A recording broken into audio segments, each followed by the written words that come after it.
Partnership نہیں بنانے دینی ہوتی، کیونکہ ٹیسٹ میچ نام ہی پارٹنرشپ کا، اگر پارٹنرشپ بن گئی تو سکور آپ کا اوپر چلا جائے گا، اگر پارٹنرشپ آپ توڑنے میں کامیاب ہو گئے تو پارٹنرشپ تو جو ٹیم کا جو ٹوٹل سکور ہے نا وہ خود بخود ہی ڈاؤن ہو جائے گا۔ تو اب اس وقت جب آؤٹ ہوئے تو ہو پایا تو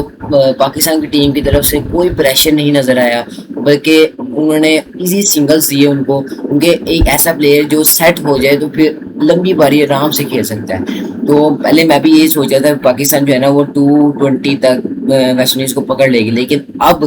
جس طرح کی سچویشن ہے 193 جو ہم سے ویسٹ انڈیز نے کیا 3 آؤٹ میں 3 وکٹس ڈاؤن ہے ان کی، باقی ابھی 7 وکٹس ابھی پڑی ہوئی ہیں، اور کل آج کا ڈے ختم ہو گیا تھا کیونکہ 15 منٹ پہلے ہی انہوں نے ڈے ڈکلیئر کر دیا، کیونکہ لائٹس کی وجہ سے امپائرس نے دن ختم کر دیا۔ تو اس دن میں سب سے زیادہ کمزوریاں جو تھی نا پاکستان کی فیلڈ کے اندر تھی، فیلڈ پہ میں بات کروں تو امام الحق نے بہت زیادہ فیلڈ سنبھل کی ہے، اذان اویس نے بھی بہت زیادہ فیلڈ سنبھل کی ہے، حالانکہ جو ان کا سمر کیمپ لگا تھا قذافی اسٹیڈیم کے اندر تو ان کی تیاری تو ہونی چاہیے تھی، لیکن میں بار بار یہ بات کروں ہمیں تیاری کہیں پر بھی نظر نہیں آئی ان کی فیلڈ اسمبلز ہو رہے ہیں، ٹھیک ہے، ان کی پیس کم ہے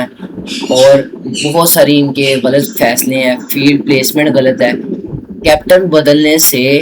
ٹیم کی جو بندہ ہے جو پلیئرز ہیں ان کی پرفارمنس نہیں بدلتی، ہمیں ان کی پرفارمنس پہ کام کرنا چاہیے۔ اور پھر جب آخری کے کچھ گھنٹے وغیرہ رہ گئے تھے، آخری کے کچھ آدھا گھنٹہ 15 منٹ رہ گئے تھے تو بالکل خاموشی تھی، کوئی یعنی کہ ان کا کوئی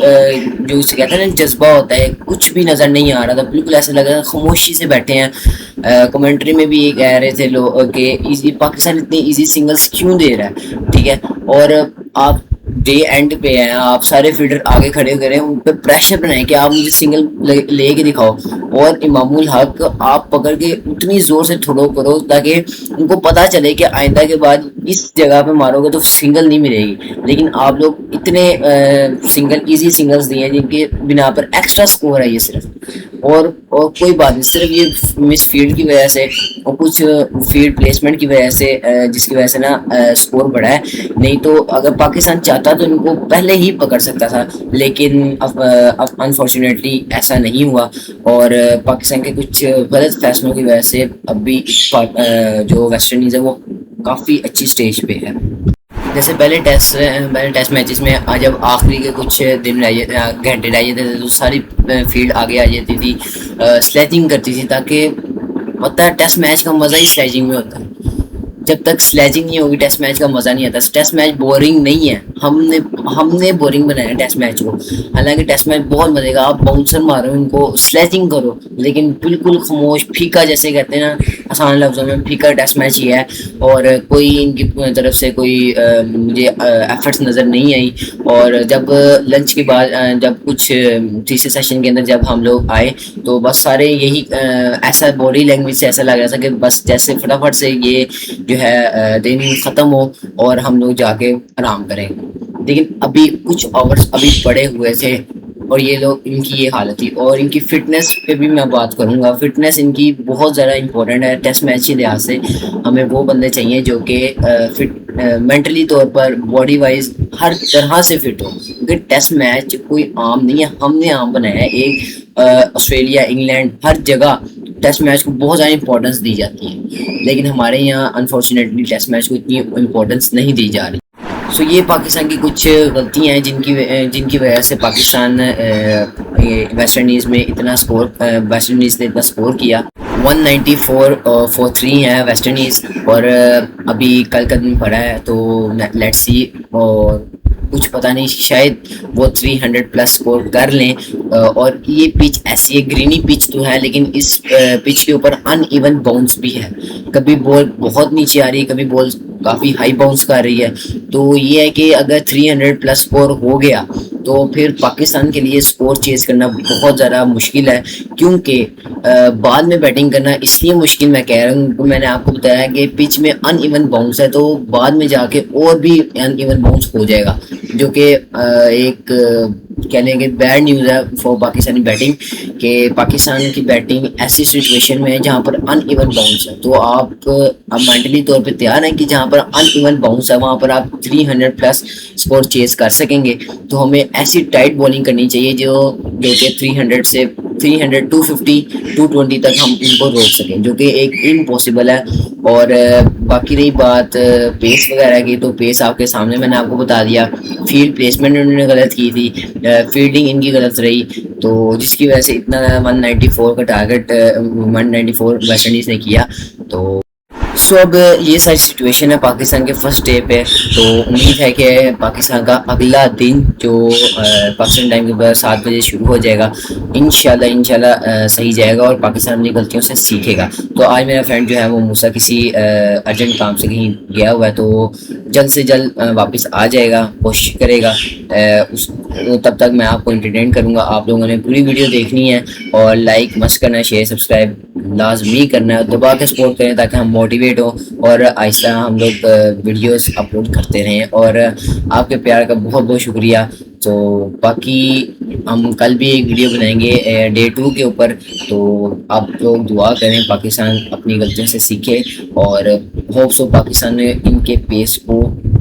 لائٹ نہ لیں اور ان کے پیس کے اوپر کافی ورک کریں. ابھی کافی ورک کی ضرورت ہے ان کے پیسنگ پہ. ان کے اگلا ہمارا ٹارگٹ جو ہے وہ ODI ورلڈ کپ ہے، جو کہ ہے بھی ساؤتھ افریقہ کے اندر. اور آپ کو ساؤتھ افریقہ کی کنڈیشنز کا بھی پتہ ہے. میں ایک الگ سے بھی ویڈیو بناؤں گا جس کے اندر میں ساؤتھ افریقہ کی کنڈیشنز اور پچز کے بارے میں بتاؤں گا، پریویس ریکارڈز کے بارے میں آہستہ آہستہ کر کے میں وہ بتاؤں گا آپ کو.